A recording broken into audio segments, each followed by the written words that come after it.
Hello and welcome to Options in Plain English Advanced Edition. Today we're going to be talking about beta weighting your option positions and how important it is for you as a portfolio manager.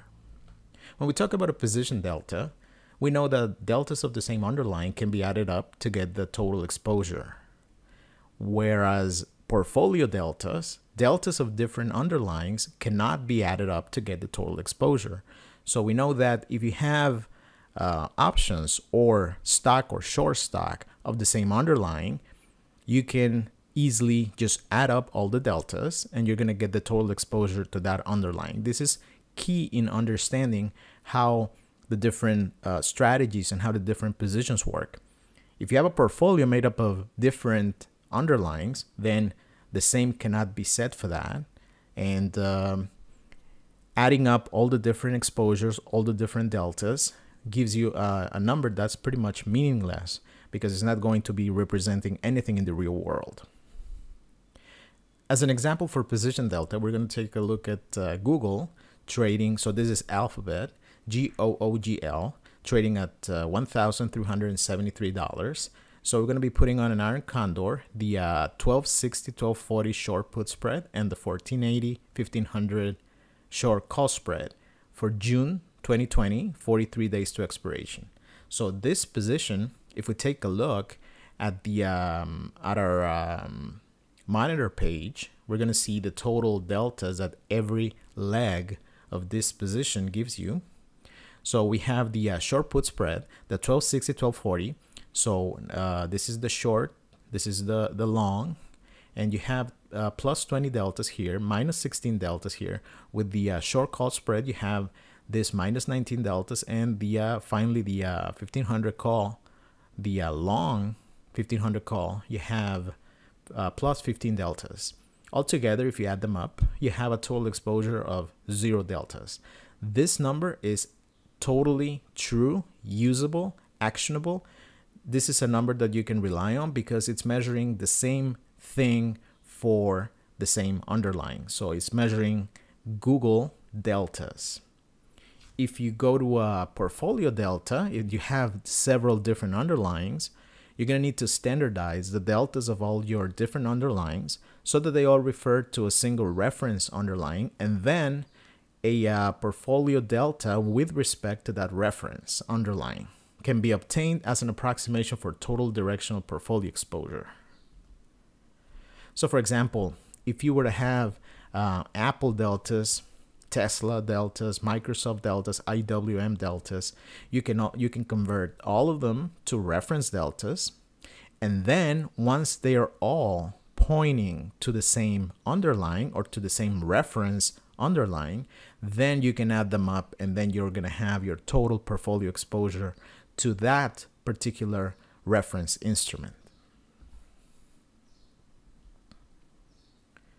Now, if we introduce a concept called beta, and it measures it's a measure of a stock's or a portfolio's volatility with respect to the general market. And we have the formula there, but let's try to understand what beta really means. So when we talk about beta is if you have a reference point or a reference index, for example, in this case, for the most part, traders use the S&P 500 index, or SPX. And if you have that index and you want to know when the index moves by a certain amount or with a certain volatility, how does a particular underlying response to that? We can get a beta coefficient, meaning how much of the index move is captured by the underlying that you're analyzing. So for example, if the SPX moves by 1% and my underlying moves by 2%, and then when the S&P 500 goes down by 2%, my underlying goes down by 4%, you start to notice that your underlying is always moving twice what the reference index, in this case the S&P 500, moves. So then you can say, okay, the beta for my underlying is 2 because the volatility is first of all, it's correlated. So when the index moves up, your underlying moves up as well, and when it moves down as well. So there is a correlation, and also the how much it moves, the variation. So we could talk about its volatility is exactly twice as much as the one for the index. So a beta coefficient is going to measure the covariance measure for the stock with respect to the market divided by the variance of the market. So it's going to get that number that we talked about. It's going to get a ratio or a coefficient of how much your underlying is going to move when the reference index moves. Now, correlations are not perfect. Otherwise, why would we trade so many different underlyings if you can determine that a certain underlying moves exactly twice as much as an index or exactly same as an index, etc. So these are approximations, and they're going to be useful for us because that's going to allow us to be able to manage our portfolio in a way that not knowing this information would make it very hard to do that. So this is where this beta coefficient comes into play, when we can refer the price action in a certain underlying to the price action of a certain index or financial instrument in general. If you go to the platform, you're able to get this beta coefficient. It's a number that's always calculated for every underlying, and we have a sample here of some of the betas for certain underlyings. For example, Apple has a beta of 1.18, Disney is 1.06, etc. You can look at them here. You can see, interestingly enough, I pulled up the one for SPX. The beta for SPX, because it's being measured against itself, is 1. Obviously, because this is the reference. So I just pulled it up here so that you can see that it's based on the SPX.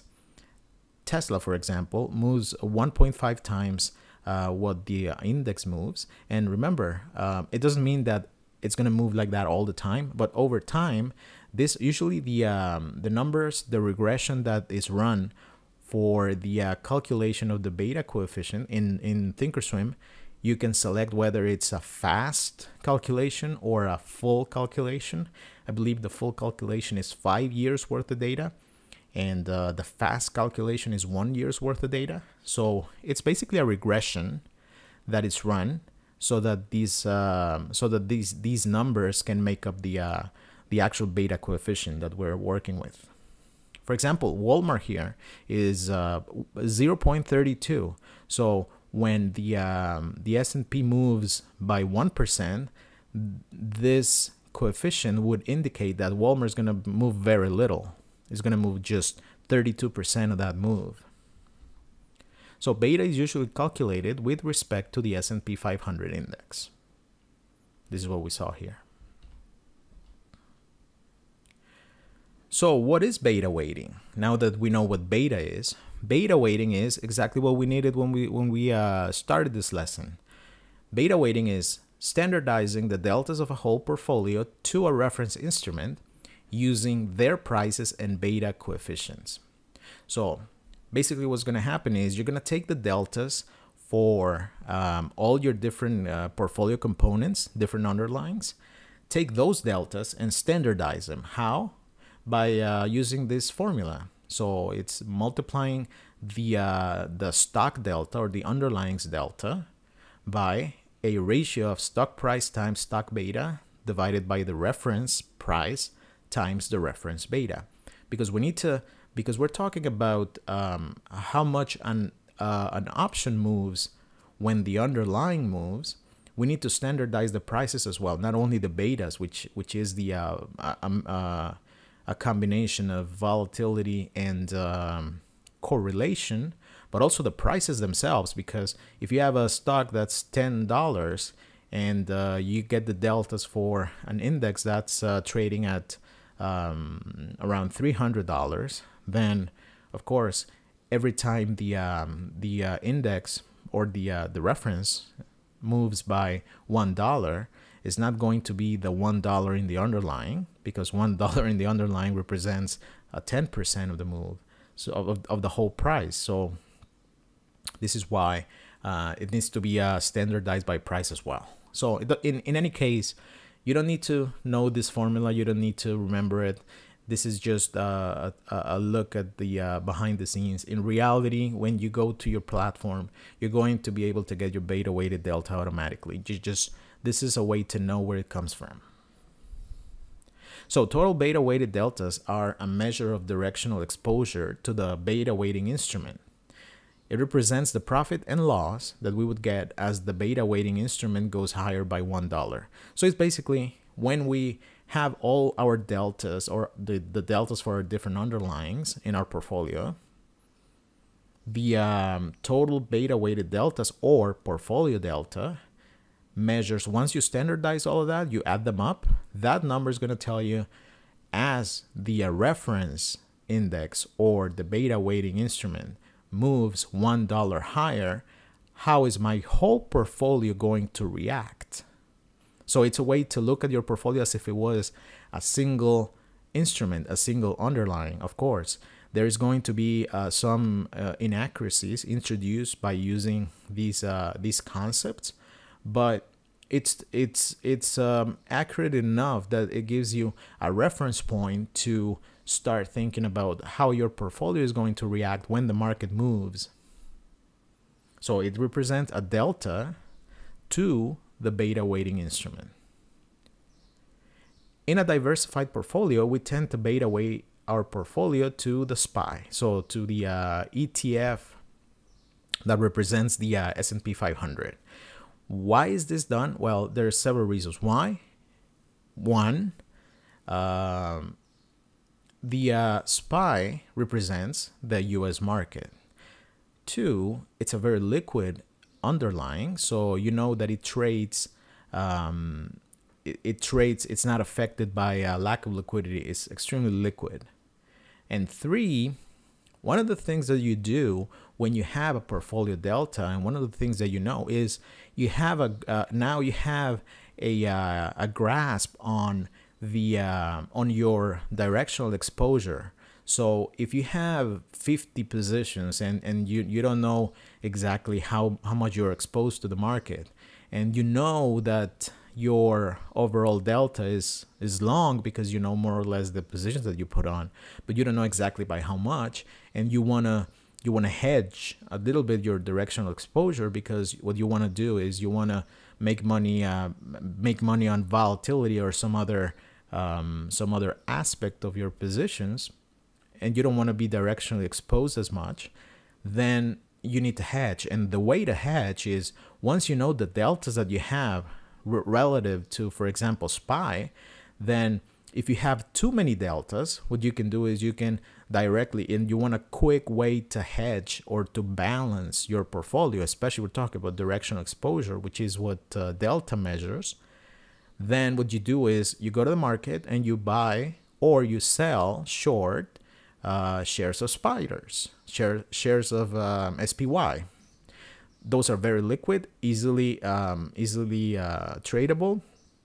Just go there, and it's a very easy way to hedge your portfolio. This is why most traders beta weight their positions to the SPY. Now, if for example you knew that your portfolio is made up of only, for example, tech stocks, you could choose to beta weight it to something else. For example, to the QQQ, which is an ETF that measures the Nasdaq 100 performance. But if you have a very diversified portfolio based mostly in the States, then your best bet is probably to go with Spiders SPY. Now here we have an example of a portfolio, and we have several components, and we're gonna see, this is, I haven't beta weighted anything, so this is, I have several positions here. I'm short a put here in Apple, long calls in Disney. This is a long call spread in Facebook, an iron condor in Google. This is a short call for Microsoft. This is a short call spread in NVIDIA. This is a long put spread for Tesla. And what else we got here? This is a short put spread in Uber. And then long forward puts for Walmart. So all of those positions are here. They're grouped by underlying, as you can see. And for every particular leg, for every option contract, you can get the deltas here. Okay. And remember, this is not beta weighted. This is raw. Sometimes they're called raw deltas. So you have, for example, for Apple, you have the delta for the puts, and then it's summarized here, or it's added up into a delta per underlying here. Apple, for example, here Google, the 4 legs for the iron condor, they're added up and then rolled up here to a number per underlying, and this is done in your whole portfolio. Okay, so you take those that belong to the same underlying, you can easily add them up because they are the same underlying. So you roll them up and you get a single summarized number, or a total number per underlying. Another example, this is Google. So you add them all up and this is your total delta exposure for Google. Okay, and this is deltas relative to Google, G-O-O-G-L. Okay, so another thing that I want to mention here is that we haven't talked about long stock and short stock. So maybe this is somewhat apparent and pretty logical, but I'm still going to mention it. When you in your portfolio, if you have options, they have their own deltas, and you add them up if they're the same underlying. That's understood. If you have stock, every share of stock counts as 1 delta, and if you have short stock, every share sold short counts as -1 delta. So if you have, for example, I don't have an example here with stock, but if you were to have 100 shares of any underlying, 100 shares of Google here, then those 100 shares are going to contribute 100 deltas because they're shares of stock. They're going to move 1 to 1 with the stock itself. So those would come into play here as well. So it's important to know that, so that your calculations are correct. And this is done automatically by your platform. I'm talking about Thinkorswim here, but this is done in every platform. This is the monitor page. Okay. Now, you get all the deltas. You get the delta per underlying. This is the raw deltas. And at the end of the day, you have a total number. This number is absolutely meaningless. Even though they show it here, it doesn't mean anything because they just got the deltas and added them up. And what does that represent? And you have a bunch of underlyings underneath. So you don't know what you're measuring. So this number is absolutely irrelevant. It's meaningless, and you shouldn't use it. They shouldn't even show it at all because it doesn't tell you anything about that. Now, if you talk about theta, for example, is doesn't have any unit. It's not related to the underlying. It's just straight up time decay. So that one could be used, for example. But this one, deltas, you can't use them for different underlyings. So how are we going to solve that? Well, this is the same portfolio. I just collapse every individual component so that you see the information for every underlying. And you have the deltas right here. Okay, so those are raw deltas. What you're going to do is you're going to beta weigh your portfolio to, in this case, the spiders, to SPY. So now you have different values of deltas. If you see, for example, Apple used to have 22.65 deltas of the underlying Apple. Now you have 20. So those deltas represent 28.49 deltas of spiders. And Disney, for example, it used to be 164 deltas here. So those 164 deltas represent or are the same if the beta weighing instrument moves by a certain percentage. The deltas that are going to represent your profit or loss are going to be 63 instead of 164 if you look at your beta weighting instrument. And this is the same for all of this, for all of these instruments, for all of these underlyings. Now, again, how accurate is it? Is it 100% accurate? No, because we're talking about correlations, and correlations are never perfect. However, it gives you a good glimpse or a good picture of what you have in your portfolio. So for example, here, this number is absolutely meaningless. So you don't know what you have. You know that you have Apple, Disney, Facebook, Google, Microsoft, Nvidia, Tesla, Uber, and Walmart. But you don't know exactly what your exposure is to the market. So if you come in the morning and you see that the market is going to move 2% higher, is that going to benefit you? What do you expect? What are you expecting to see in your portfolio? Well, you need to go to every single underlying and do the calculations. Well, that's going to take you a long time, and you don't have a big picture of what you have in your portfolio. So in order for you to do that, what you do is you take a look at your beta weighted deltas, and that number right there, the one that's the that represents the addition of all of them, is called your portfolio delta. And that's a number that you can take to the bank. That number is valid, and that number is important to you. This represents the exposure that you have to the SPYs. So now it doesn't really matter what underlyings you have here. The total portfolio delta number is going to tell you, okay, if SPY goes higher by $1, I should be making $29, and that's my total delta. Okay, so it's a very important measure of directional exposure. It's pretty much the measure of directional exposure, and you know now that if this number is unacceptable to you, for example, and you think that, okay, my positions are good, each one of them I've already done some research on them, and I'm okay with them, but I don't like the exposure, this is too much for me, I don't want to have as many deltas, then right away what you can do is you can go to the market and you can sell short around 30 shares of spiders, and then you're going to be delta neutral at the portfolio level. And now you know that how much the portfolio moves is not going to directly affect your profit and loss. It's going to be the individual components of your portfolio. Now, what's the difficulty here, or the drawback to using that kind of approach? Because it seems pretty easy and anyone should do it.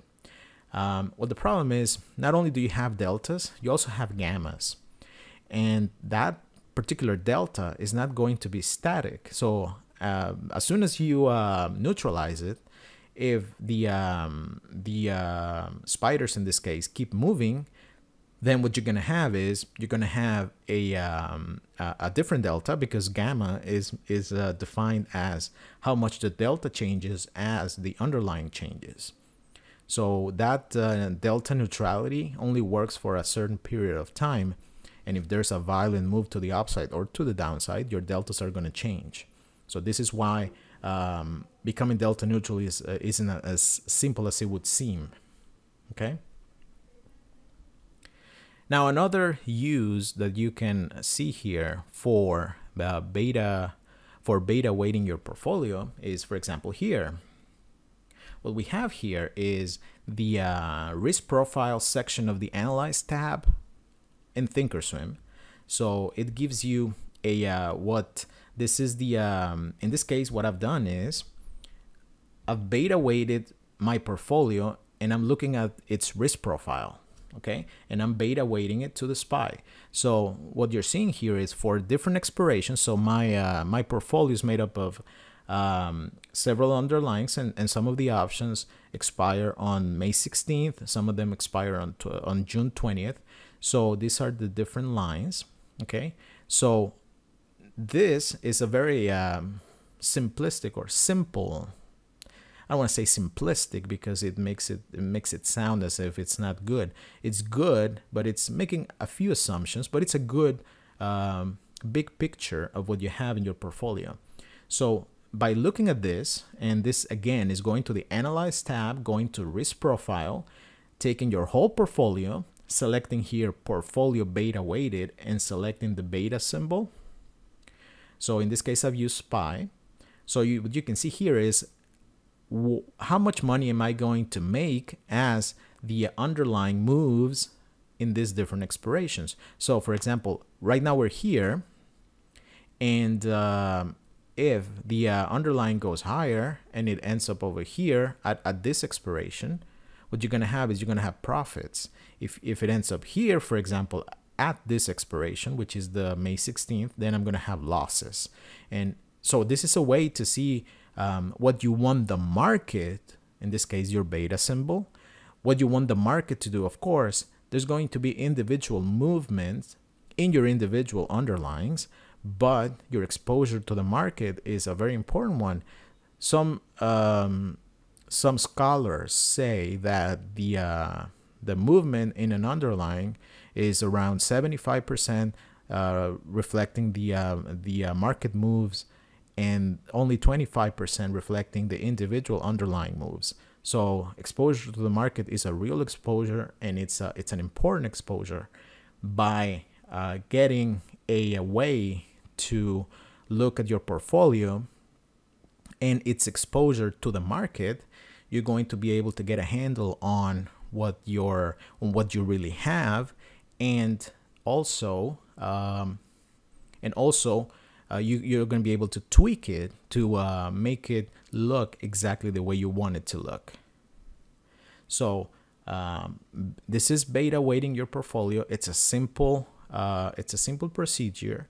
You just select the beta weighting option, and then use your beta, and you select your beta symbol, which by default I would say you can use spiders, SPY, and then you're going to be able to know what your exposure to the market is. And I've used this a lot over the years. I've used it for over 15 years.